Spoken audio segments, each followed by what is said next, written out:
ಕನ್ನಡಿಗರ ಹಕ್ಕು ಕಬಳಿಸಿದ ಶಾಸಕ ಪ್ರಭು ಚವ್ಹಾಣರ ಶಾಸಕತ್ವ ರದ್ದುಗೊಳಿಸಿ ಸೋಮನಾಥ್ ಮುದೋಳ್ 2008ರಿಂದ ಇಲ್ಲಿಯವರೆಗೆ ಔರಾದ್ ಬಿ ಮೀಸಲು ಶಾಸಕನಾಗಿ ನಕಲಿ ಜಾತಿ ಪ್ರಮಾಣ ಪತ್ರ ತಯಾರಿಸಿ ಕನ್ನಡಿಗರ ಎಲ್ಲ ಹಕ್ಕುಗಳನ್ನು ಕಬಳಿಸಿದ ಪ್ರಭು ಚವ್ಹಾಣರ ವಿರುದ್ಧ ಸರ್ಕಾರ ಸೂಕ್ತ ಕ್ರಮ ಕೈಗೊಂಡು ಇದುವರೆಗೂ ಪಡೆದ ಎಲ್ಲ ಸರ್ಕಾರಿ ಸೌಲಭ್ಯಗಳನ್ನು ಅವರಿಂದ ವಸೂಲಿ ಮಾಡುವಂತೆ ಕನ್ನಡ ಪರ ಸಂಘಟನೆಗಳ ಒಕ್ಕೂಟದ ಪ್ರಮುಖರಾದ ಸೋಮನಾಥ್ ಮುದೋಳ್ಕರ್ ಒತ್ತಾಯಿಸಿದರು.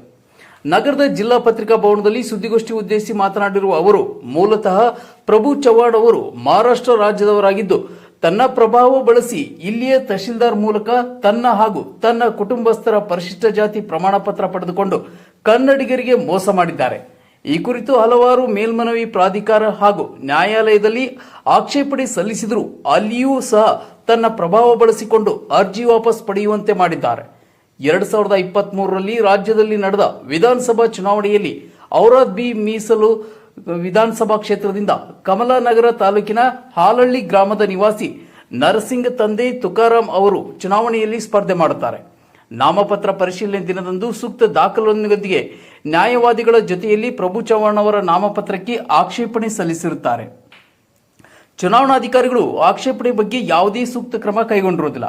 ಇದರಿಂದ ನರಸಿಂಗ ತಂದೆ ತುಕಾರಾಂ ಅವರು ಮೇಲ್ಮನವಿ ಪ್ರಾಧಿಕಾರಕ್ಕೆ 4D ಅಡಿಯಲ್ಲಿ ಮೇಲ್ಮನವಿ ಸಲ್ಲಿಸಿರುತ್ತಾರೆ.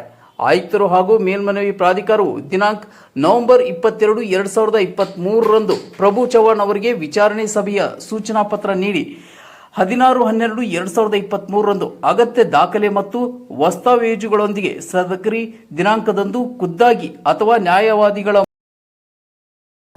ನಾವು ಇವತ್ತು ಮಾನ್ಯ ರಾಜ್ಯದ ಮುಖ್ಯಮಂತ್ರಿಗಳಿಗೆ ಮಾನ್ಯ ಜಿಲ್ಲಾಧಿಕಾರಿಗಳ ಮುಖಾಂತರ ಮನವಿ ಪತ್ರವನ್ನು ಸಲ್ಲಿಸಿದ್ದೆವು.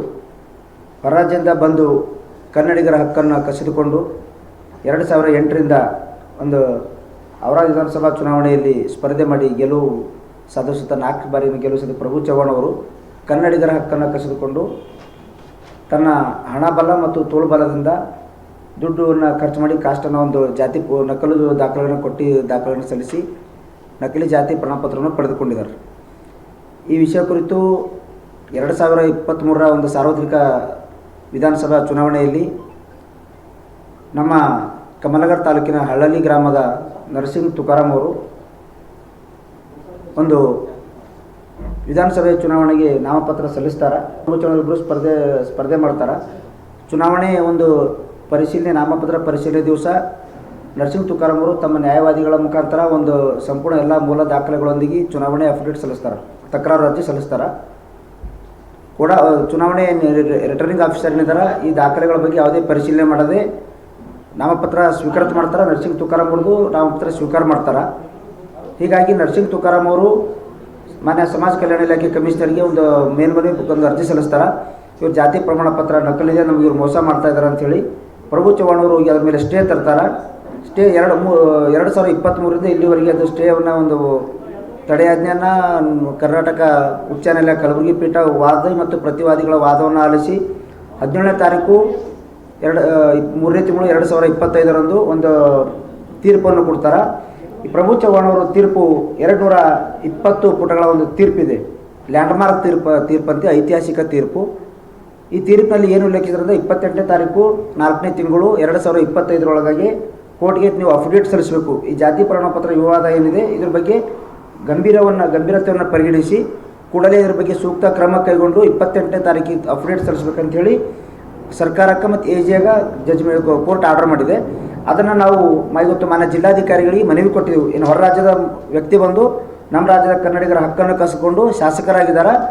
ಅವರೇನು 4 ಅವಧಿಯಲ್ಲಿ ಏನು ಸರ್ಕಾರದ ಒಂದು TA DA ಪಡೆದುಕೊಂಡಿದ್ದಾರೆ, ಮತ್ತೇನು ಎಲ್ಲ ಬಂಗ್ಲೆ ಪಡೆದುಕೊಂಡಿದ್ದಾರೆ. ಮಂತ್ರಿ ಇದ್ದಾಗ ಏನೇನು ಸೌಲಭ್ಯ ಎಲ್ಲ ವಾಪಸ್ ತಗೋಬೇಕು. ಮತ್ತು ಸಮಾಜ ಕಲ್ಯಾಣ ಇಲಾಖೆ ಕಮಿಷನರ್ ಏನಿದ್ದಾರೆ ಇದು ಕೂಡಲೇ ಇದ್ರ ಬಗ್ಗೆ ಗಂಭೀರತೆಯನ್ನು ಪರಿಗಣಿಸಿ ಕೂಡಲೇ ತತ್ಕ್ಷಣವಾಗಿ ಒಂದು ಅವ್ರನ್ನ ವಿಚಾರಣೆಗೆ ಒಳಪಡಿಸಿ ಅವರ RD ನಂಬರ್ನ ರದ್ದುಪಡಿಸಬೇಕಂತೇಳಿ ಮಾನ್ಯ ಜಿಲ್ಲಾಧಿಕಾರಿಗಳ ಮುಖಾಂತರ ಮಾನ್ಯ ಮುಖ್ಯಮಂತ್ರಿ ಮನವಿ ಪತ್ರ ಸಲ್ಲಿಸಿದರು ಸರ್. ಸದರಿ ಇದನ್ನು ತಮ್ಮ ಮಾಧ್ಯಮದ ಮುಖಾಂತರ ಸರ್ಕಾರಕ್ಕೆ ಮುಟ್ಟಿಸುವಂಥ ಕೆಲಸ ಆಗಲಿ ಅಂಥೇಳಿ ಈ ಮೂಲಕ ತಮ್ಮೆಲ್ಲರೂ ಕೇಳ್ಕೊಳ್ತೀನಿ ಸರ್. ರೈಟ್ಸ್ ಅದ ಅಂತೀರಿ ಸರ್. ನಾ ಮೀಸಲಾತಿ ಕ್ಷೇತ್ರದ ಬಗ್ಗೆ ಮಾತಾಡ್ತಾ ಇದ್ದೀನಿ. ಮೀಸಲಾತಿ ಕ್ಷೇತ್ರದ ಬಗ್ಗೆ ನಾನು ಅವಾಗಿಂದ ಬರ್ಕೊತೇನೆ. ಮೀಸಲಾತಿ ಕ್ಷೇತ್ರ ನೋಡ್ರಿ ಅವರು ಅಲ್ಲಿ ಟ್ರೈಬ್ ಜಾತಿ ಸೇರ್ತಾರ, ಅಲ್ಲಿ ಅವರು ಮಹಾರಾಷ್ಟ್ರಕ್ಕೆ ಟ್ರೈಬ್ ಜಾತಿ ಸೇರ್ತಾರ, ಪರಿಶಿಷ್ಟ ಪಂಗಡಕ್ಕೆ ಸೇರ್ತಾರ. ಇಲ್ಲಿ ಅವರು ಆ ಸಿಗ್ತಾರ ಕಸರ್ಕೊಂಡ್ರ ನಮ್ಮ ಕನ್ನಡಿಗರಿಗೆ ಸಿಗ್ಬೇಕಂತ ನಾ ಅದನ್ನೇ ಹೇಳ್ತಾ ಇದ್ದೀನಿ. ಅದನ್ನ ಮೊದಲಿಂದ ಅದೇ ಹೇಳ್ತಾ ಇದ್ದೀನಿ. ಆಗಿ ನಮ್ದು ನೋಡ್ರಿ ನೋಡ್ರಿ ಕನ್ನಡಿಗರ ಹಕ್ಕನ್ನು ಯಾವ ಮುಖಾಂತರ ಕಸ್ಕೊಂಡಿದಾರ ಅಂದ್ರೆ ಸುಳ್ಳು ಜಾತಿ ಪ್ರಮಾಣ ಪತ್ರ ಪಡ್ಕೊಂಡೇ ಅವ್ರು ಕನ್ನಡಿಗರ ಹಕ್ಕನ್ನು ಕಸ್ಕೊಂಡಾರ. ಸುಳ್ಳು ಜಾತಿ ನೋಡ್ರಿ ಅವ್ರು ನೇರವಾಗಿ ಕಸ್ಕೊಳಕ್ಕಾಗಲ್ಲ, ಏನರ ಒಂದು ಡಾಕ್ಯುಮೆಂಟ್ರಿ ಕ್ರಿಯೇಟ್ ಮಾಡಿ ಅವ್ರು ತೊಗೋಬೇಕಾಗ್ತದೆ. ಸುಳ್ಳು ಡಾಕ್ಯುಮೆಂಟ್ರಿ ಕ್ರಿಯೇಟ್ ಮಾಡಿ ತೊಗೊಂಡಿದ್ದಾರೆ, ತೊಗೊಂಡು MLA ಆಗ್ಯಾರ 2007. ಅದಕ್ಕಿಂತ ಮುಂಚೆ ಏನಾರ ಅವ್ರು 2007 ತೊಗೊಂಡಾರ. ನಾವು 1997 ದಾಖಲೆ ಹುಡುಕಿದೆವು, ಮೂಲ ದಾಖಲೆ ಏನಾರ ಸಿಗುತ್ತೆ, ಏನೂ ಇಲ್ಲ. ಅವ್ರಿಗೆಲ್ಲ ತೋಂಡ್ಚೇರ್ ಉದ್ಗೀರ್. ನಮಗೆ 2023 ಗೊತ್ತಾಗ್ಯದ ನಮ್ಗೆ ಗೊತ್ತಿಲ್ಲ. ನಾವು 2013 ಅವ್ರ ಜೊತೆ ಇದ್ದೆವು, 2013 ಅವ್ರ ಜೊತೆ ಇದ್ದೇವೆ ನಾವು. 2013 2018 ಅದಕ್ಕೆ 2008 ನಾವು ಬೀದರ್ಕಿದ್ದೆವು. ನಮ್ಗೆ ಗೊತ್ತಿಲ್ಲ 2013 2018 2023 ನಾವು ಅಭ್ಯರ್ಥಿ ಹಾಕಿದೆವು. ನಾವು ಅಭ್ಯರ್ಥಿ ಹಾಕಿದಾಗ ನಮ್ಗೆ ಗೊತ್ತಾಯ್ತು ಎಲ್ಲ ದಾಖಲೆಗಳು ನೋಡಿದಾಗ ಗೊತ್ತಾಯ್ತು ಇಲ್ಲಿನವ್ರು ಇಲ್ಲ ಅಂಥೇಳಿ. ನಮ್ಮ ಅಭ್ಯರ್ಥಿ ನಮ್ಗೆ ಹೇಳಿದಲ್ಲ ಸರ್ ಅವರು ಈ ಥರ ಮೋಸ ಮಾಡಿದಾರೆ ಅಂತೇಳಿ. ನಾವು ಆಯ್ತಪ್ಪ ನೀವು ಕೋರ್ಟಿಗೆ ಹೋಗೋ, ನಾವೇನು ನಿಮ್ಮ ಸಪೋರ್ಟ್ ಇತ್ತು ಅಂತ ಹೇಳಿದೆವು. ಕೋರ್ಟಿಗೆ ಹಾಕ್ಲಿಕ್ಕಿದ್ದೆವು. ಕೋರ್ಟ್ ತನಿಖೆ ಮಾಡ್ರಂತ ಆದೇಶ ಮಾಡದ, ಅದು ಆದೇಶ ಮಾಡಿರ್ತೀವಿ ನಾವು ಪತ್ರಿಕಾಗೋಷ್ಠಿ ಮುಖಾಂತರ ಸರ್ಕಾರಕ್ಕೆ ಒತ್ತಾಯ ಮಾಡತ್ತೀವಿ. ಅದೇನು ತಪ್ಪದ? 28ನೇ ತಾರೀಕು ಗಡುವು ಇದೆ ಸರ್. ನಾವು ಸರ್ಕಾರಕ್ಕೆ ಏನು ಹೇಳ್ತೀವಿ ಅಂದ್ರೆ ಅವ್ರ ಮೇಲೆ ಕಾನೂನಾತ್ಮಕವಾಗಿ ಏನು ಕೋರ್ಟ್ ಏನು ನಿರ್ದೇಶನ ನೀಡಿದೆ ಅದ್ರ ಪ್ರಕಾರ ಅವ್ರ ಮೇಲೆ ಕ್ರಮ ಆಗಬೇಕು, ವಿಳಂಬ ಆಗಬಾರ್ದು. 5,000 ಜಾತಿ ಪ್ರಮಾಣ ಪತ್ರಗಳು ಸರ್ಕಾರ ಹಂತದಲ್ಲೇ ಬಿದ್ದಾವೆ ಸರ್.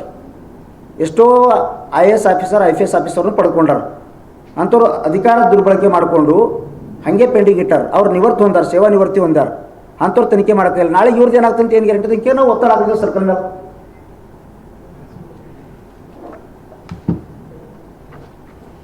ಪ್ರಭು ಚವ್ಹಾಣ್ ಅವರನ್ನ ಶಾಸಕ ಸ್ಥಾನದಿಂದ ವಜಾಗೊಳಿಸಿ ಕನ್ನಡಿಗರಿಗೆ ನ್ಯಾಯ ಒದಗಿಸಿಕೊಡಬೇಕೆಂದು ಕೋರುವುದಾಗಿ ತಿಳಿಸಿದ ಅವರು, ಒಂದು ವೇಳೆ ಪ್ರಭು ಚವ್ಹಾಣ್ ಅವರ ವಿರುದ್ಧ ಕ್ರಮ ಕೈಗೊಳ್ಳದಿದ್ದರೆ ಮುಂದಿನ ದಿನಗಳಲ್ಲಿ ಬೀದರ್ ಜಿಲ್ಲೆ ಬಂದ್ಗೆ ಕರೆ ನೀಡಲಾಗುವುದೆಂದು ಈ ಸಂದರ್ಭದಲ್ಲಿ ಹೇಳಿದರು. ಕನ್ನಡ ಪರ ಸಂಘಟನೆಗಳ ಇತರೆ ಪ್ರಮುಖರಾದ ರವಿಸ್ವಾಮಿ ನೀರಣ, ಸುಭಾಷ್ ಕೆನಾಡೆ, ನಿತೀಶ್ ಉಪೆ, ಸೋಮನಾಥ್ ವರಟ್ಟಿಕೆ, ರಮೇಶ್ ದುಳ, ಚರಣ್ಜಿತ್ ಅಣದೋರೆ, ವಿವೇಕ್ ಸ್ವಾಮಿ, ಶ್ಯಾಮ್ ಮದನ್, ಧನ್ರಾಜ್ ಸಾಂಗವಿಕರ್ ಹಾಗೂ ಇತರರು ಪತ್ರಿಕಾಗೋಷ್ಠಿಯಲ್ಲಿ ಉಪಸ್ಥಿತರಿದ್ದರು. ರೋಹನ್ ಮನೋಹರ್, ಬೀದರ್.